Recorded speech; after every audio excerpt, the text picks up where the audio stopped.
Hai guys, hello everybody.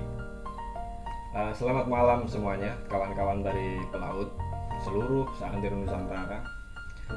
Malam hari ini saya harap teman-teman dalam keadaan yang sehat walafiat dan senantiasa meningkatkan ilmu pengetahuan kita dengan cara belajar dengan rajin untuk mencapai cita-cita kita dan mencapai tujuan kita di masa yang akan datang untuk lebih baik. Pada malam hari ini saya akan memberikan tips-tips dan sebuah pemahaman tentang hal-hal apa saja sih yang kira-kira perlu dipersiapkan bagi seorang new engineer yang akan join on board setelah mereka lulus, sudah memegang ijazah ahli nautika, ijazah ahli teknika, kemudian dia join di atas kapal. Kira-kira hal-hal apa sih yang perlu dipersiapkan gitu ya, yang perlu dipersiapkan dari rumah, kemudian ketika naik ke atas kapal itu seperti apa, hal-hal apa yang perlu dilakukan secara bertahap dan berkelanjutan, tugas-tugasnya seperti apa.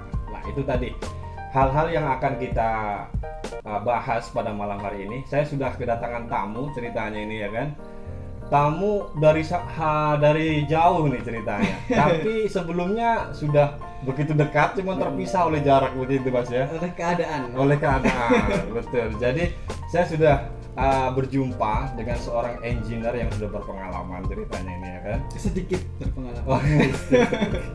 Engineer yang sudah berpengalaman, sudah melalang buana kemana-mana dengan kapal yang luar biasa canggihnya nih ya. Ini ya guys ya. Jadi saya akan memperkenalkan. Ini adalah salah satu engineer lulusan yang baik dari Politeknik Pelayaran Surabaya. Beliau adalah Bas Chandra Agung Nugroho. Jadi, selamat malam Mas Chandra. Selamat malam Mas Randy. Gimana kabarnya hari ini? Alhamdulillah baik. Sebenarnya Mas Randy ini teman satu asrama saya dulu kan. Betul, di betul Politeknik sekali. Pelayaran Surabaya. Jadi kita itu dulu tuh teman dekat ya kan, karena Betul. kita dipisahkan oleh kelulusan wisuda jadi Iya. engineer officer dan engineer officer deck ya kan. Kemudian kita menjalankan tugas masing-masing di atas kapal dan kebetulan kita beda perusahaan ya kan. Iya. Dan alhamdulillah sekarang dipertemukan lagi di vlogsnya Mas Randy ini, sangat luar biasa sekali. Kontennya itu mengedukasi dan sangat bermanfaat. Terima kasih.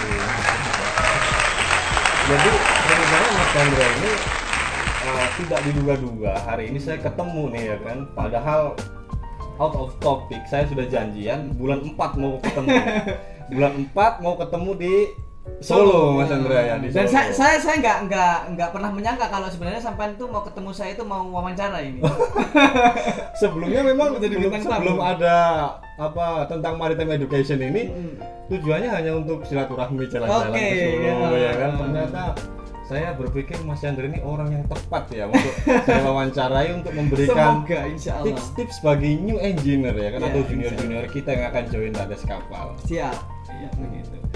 Jadi Mas Chandra ini ceritanya baru send off ya guys ya, baru send off dari kapal AMC Amanah Halmahera AMC. Amanah Bulk carrier. Halmahera AMC Bulk Carrier. Kapalnya gede banget ya. Enggak terlalu Kapalnya gede juga. sudah melalang buana ke negara-negara lain dan baru saja beliau ini pulang dari Taiwan. Enggak, kebetulan kapal saya mau ke Taiwan, jadi saya nggak Oh. bisa ke Taiwan karena Iya. saya harus sign off karena sudah over kontrak gitu Over ceritanya. kontrak. Jadi langsung terbang ke Makassar ketemu Mas Dondong, nanti baru kita ke Solo gitu kan. Oke, siap. Jadi itulah keindahan silaturahmi seorang pelaut itu dimanapun kita bertemu, asalkan sebelumnya kita akrab, sebelumnya kita seperti saudara, akhirnya ketemu lagi ya kita saling berbagi informasi, kita sharing ya kan. Untuk apa? Untuk memberikan nasihat-nasihat atau memberikan tips-tips bagi junior-junior yang akan join di atas kapal. Because seafarer is never say goodbye katanya gitu kan. Very Iya, nice. betul. Sailfarer is never goodbye. Pernah kan aku ngomong I don't like you say goodbye. Iya. Ganti dengan See you. See you. See you next time. seperti itu. Jadi gimana nih Mas Chandra? Hmm. Pengalaman selama berlayar di kapal Halmahera AMC selama 13 bulan guys. Ini sudah over kontrak ya kan? Kalau bisa saya itu 8 plus 13 ini sudah 13 bulan, 1 tahun lebih 1 bulan di atas kapal. Tentunya dengan membawa pengalaman yang sangat banyak. Betul begitu kan? Sedikit banyak.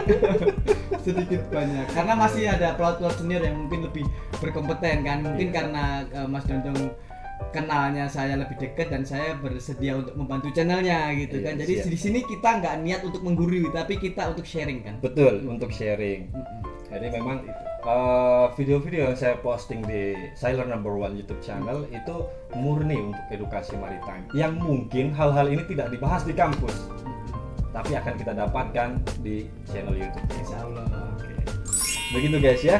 Jadi itu tadi sedikit perbincangan dengan Mas Chandra Agung Nugroho, jauh-jauh dari kapal untuk ke Makassar, akhirnya ketemu, kita bisa sharing, kita bisa silaturahmi untuk membahas dan memberikan motivasi-motivasi untuk para pelaut yang lainnya. Pada malam hari ini topik yang tadi sudah saya bilang yaitu persiapan new engineer yang akan join di atas kapal, Mas. Jadi kita ini berbicara untuk fresh graduate ya. Betul. Jadi sasaran yang audiensnya atau viewersnya ini adalah teman-teman atau junior-junior kita yang mungkin dia baru lulus dari kampus, fresh graduate, sudah membawa ijazah ahli teknika.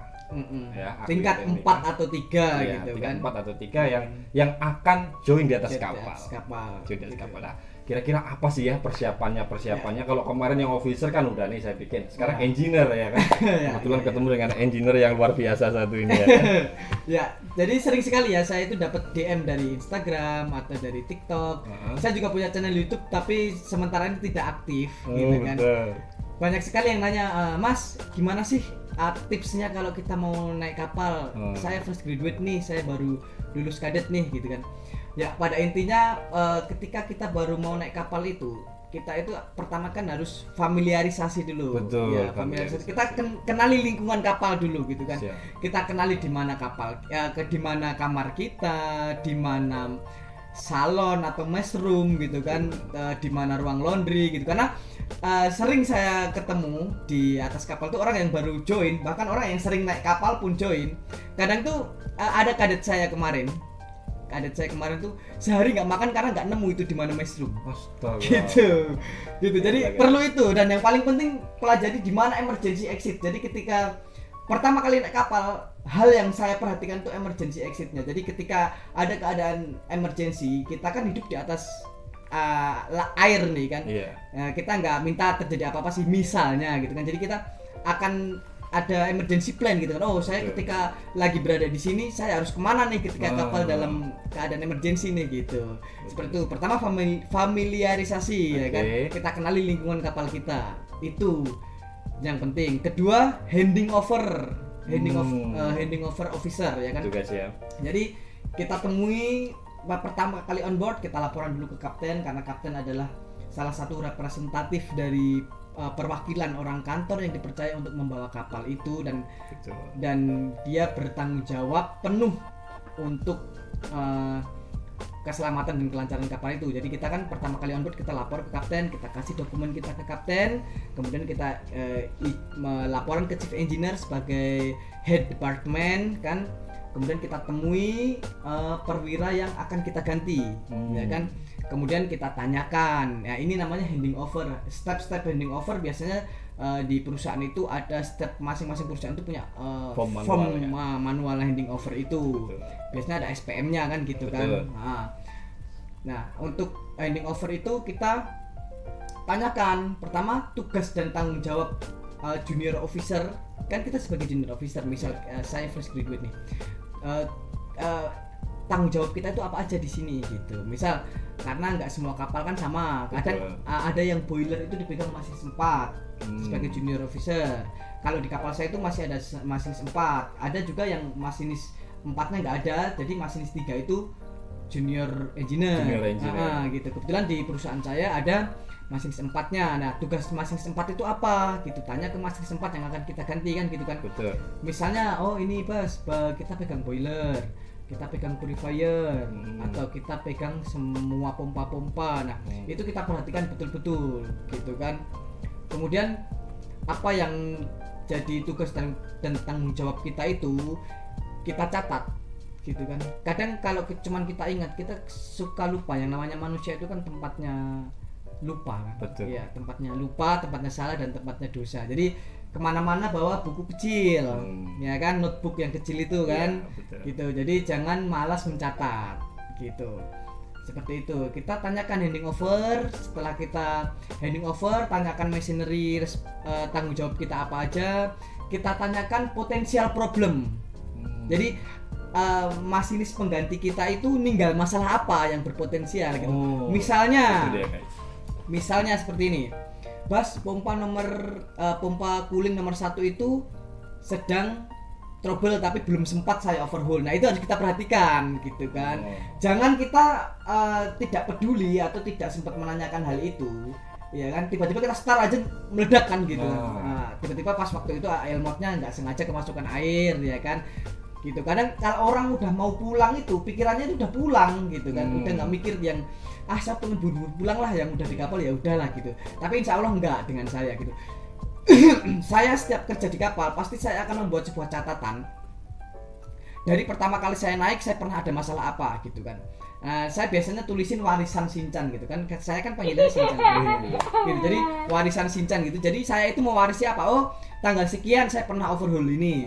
Masalahnya ini. Saya tangani dengan cara ini. Itu sampai bulan ke-1 sampai bulan saya off. Nah, ini nanti saya jadikan rangkuman, saya ketik di komputer, nanti saya kasih ke perwira pengganti saya. Bas, ini saya pernah ada trouble ini selama di sini. Jadi ketika ada apa-apa, mungkin ada kejadian yang sama, bisa dilihat di catatan saya tadi gitu kan. Misalnya, oh, pompa nomor 1 nggak ngisep, masalahnya apa gitu. Oh, filternya sering buntu, atau kerannya dibuka macet, ternyata udah dalam posisi open tapi valve-nya nggak buka gitu kan. Nah, itu tadi kita tanyakan potential problem. Jadi yang pertama kita handing over tugas dan tanggung jawab kita, apa aja pegangan kita kan.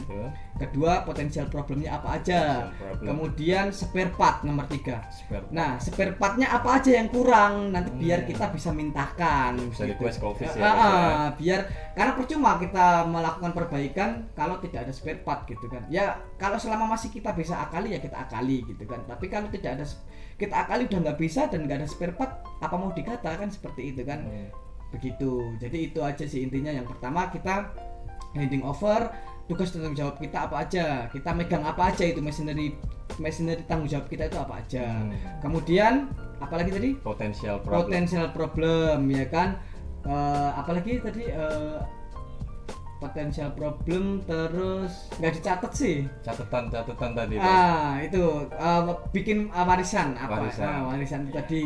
Ada lagi spare part udah ya? Spare part udah. Spare part udah. Berarti yang terakhir kita tinggal familiarisasi ke engine room.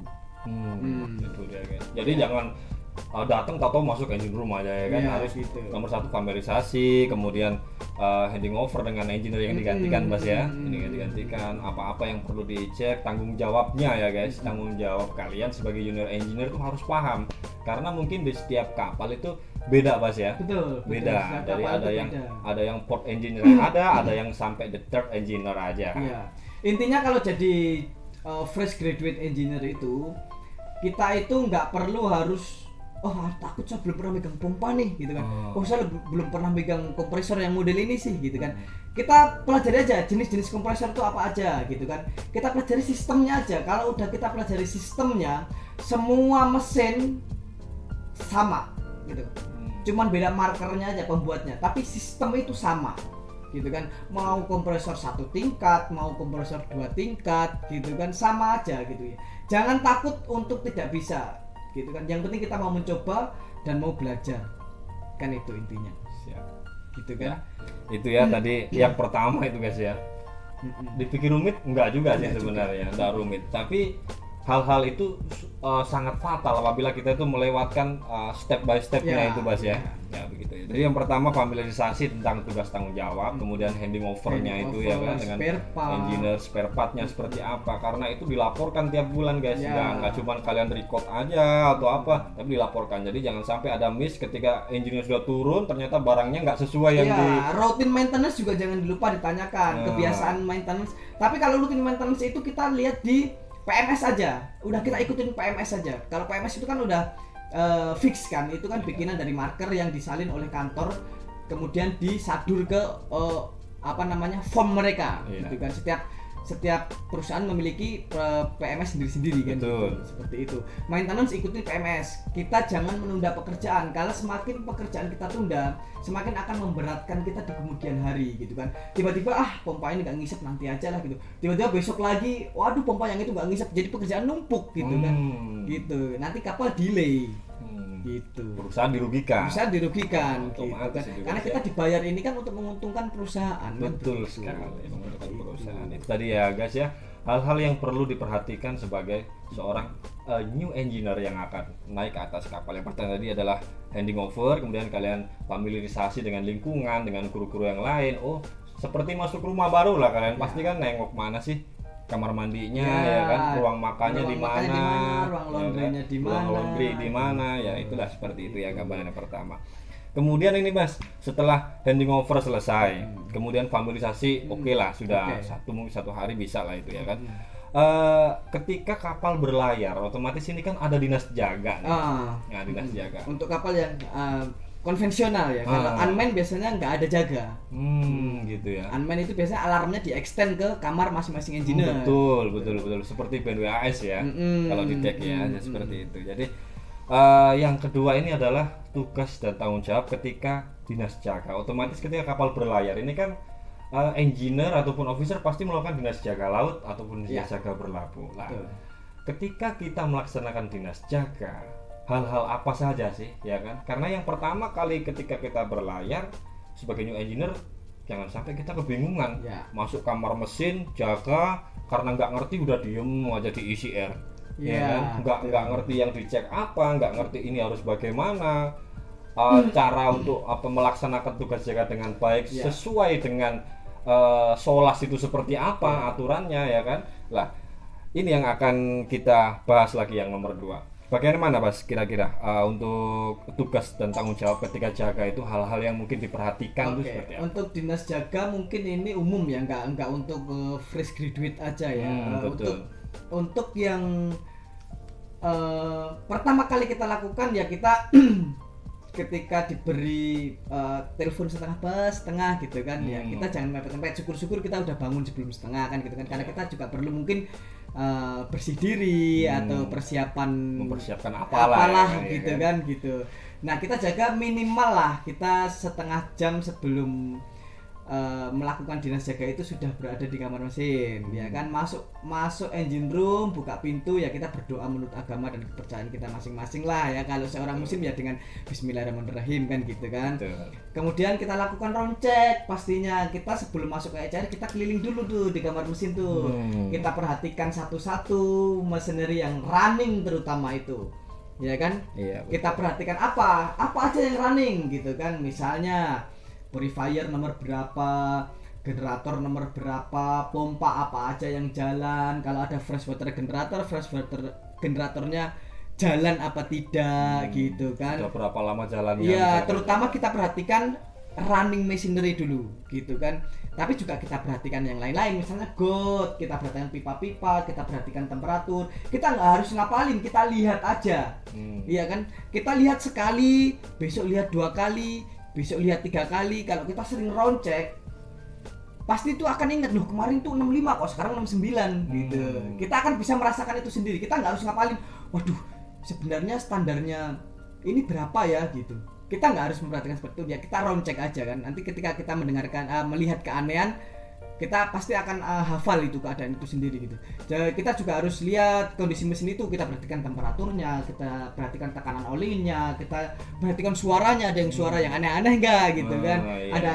Ada kebocoran pipa atau tidak gitu. Kita lihat gotnya ada tumpahan minyak atau tidak. Nah, setelah kita round check, kita pastikan kita masuk mulai dari ruang pompa, mulai dari lantai bawah, second deck, upper deck sampai steering gear. Kemudian kita masuk control room, kita sapa engineer yang akan kita gantikan jaga bersama asisten jaganya, oiler pastinya kan gitu. Ketika kita menemukan keanehan, kita laporkan gitu kan. Bos, selamat malam atau selamat pagi, tadi saya habis round check nemuin ini gitu kan. Atau misalnya ada panas yang kira-kira hal yang wajar, kok kayaknya ini bunyinya nggak enak ya, nah gitu kita laporkan gitu kan. Jadi datang ke kamar mesin untuk jaga 30 menit sebelum pergantian jam jaga itu bukannya masuk ECR langsung Bas ya? Ya terserah. Tapi round check dulu ya, yang kalau, lebih bagusnya ya? Lebih bagusnya round check dulu gitu. Iya. Karena kadang kalau orang udah masuk ECR udah PW, males ya. nah males karena Apalagi udah adem gitu kalau ngopi jaga gitu. malam 12.4 Ya apalagi 12.4 udah Bangun waktunya orang tidur ya. ngantuk gitu kan gitu. Itu dia. Jadi tanggung jawab sekali itu jaga 12.4 itu memang benar-benar harus aware kan, waktunya orang tidur. Kalau kita meleng sedikit kan kita membahayakan nyawa orang lain yang sedang tidak terjaga gitu kan, betul gitu sekali. seperti itu. Nah setelah masuk ECR kita perhatikan Chief Engineer Standing Order kalau itu fix. Ya kan kita baca tuh CE itu Engineer. order apa sih di standing order itu gitu kan. Kalau standing order itu biasanya dibikin fix gitu, ditempel atau diletakkan di buku naik order ya kan. Apa aja yang harus kita perhatikan ketika kita sedang dinas jaga ya kan. Setelah kita memahami CE standing order atau Chief Engineer Standing Order, otomatis setiap perwira di kamar mesin akan menandatangani Chief Engineer Standing Order ya kan. Betul Ya kan. Ya. Kemudian setelah kita memahami itu, kita baca di Chief Engineer Naik Order. naik order. Nah itu Chief Engineer, buku Chief Engineer Naik Order itu biasanya Chief Engineer akan menulis setiap hari hal-hal yang perlu diperhatikan saat kapal itu berlayar. Biasanya Chief Engineer akan menulis keadaan-keadaan yang potensial problem, seperti misalnya purifier nomor 1 tadi siang habis di overhaul ya kan, kemudian langsung dijalankan. Otomatis Chief Engineer akan menulis di CE Naik Order tadi, tolong perhatikan purifier nomor 1 ya kan, karena habis di overhaul ya kan. Siapa tahu waktu kita overhaul terjadi human error dan tidak sempurna, kemudian jam jaga kita terjadi trouble, kemudian minyak lolos ke slats gitu kan. Nanti slotnya penuh, nggak ada alarmnya, luber kan, terjadi pertumpahan minyak. Misalnya pompa nomor 1 tidak tekanannya kurang tapi belum sempat di overhaul karena dalam keadaan tertentu, misalnya dalam keadaan berlayar belum sempat overhaul tapi tetap dipaksakan jalan, biasanya itu suruh monitor, ditulis di Chief Engineer Naik Order gitu. Jadi standing order kita pahami, kemudian kita lihat di standing order. Naik order ya. Iya, naik order, sorry. Kemudian setelah itu kita tanyakan ke perwira yang akan kita gantikan, Bas tadi ada kejadian apa gitu. Kalau di kapal-kapal yang unmanned, kemudian dibikin nggak unmanned, biasanya akan ada alarm print itu. Cek aja, alarm print, alarm engineer, alarm di engine room. Biasanya kan kalau ada trouble atau apa dia akan ngeprint. Kita cek aja di situ, jam berapa tadi kejadiannya, kita lihat. Tadi ada alarm ini, jadi kita bisa mengantisipasi gitu kan. Seperti itu.